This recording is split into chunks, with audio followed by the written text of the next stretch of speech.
Welcome to Man Does Tech, where I solve the problems you didn't even know you had. You'll start by opening the Sheets app and picking a file. This is where your work lives. Once signed in, tap the plus to create a new sheet or choose an existing file from Drive.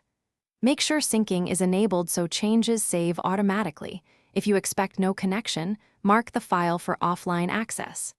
This first step gets you into the editor quickly, so you can focus on layout and data entry without delay. Now you'll add and shape your data.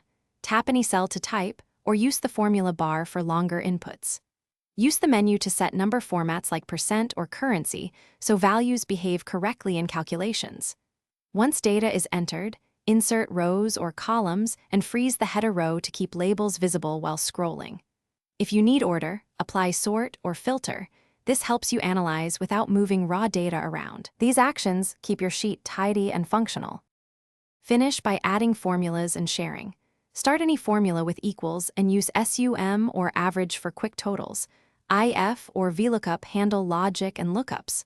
Once calculations are ready, tap Share to invite collaborators and choose Edit, Comment, or View Permissions so everyone has the right access. Export if you need an Excel or PDF copy. If changes don't appear, force a sync or clear the app cache. This single troubleshooting step often resolves stuck uploads or missing edits. Thanks for watching. If you found this helpful, don't forget to like and subscribe.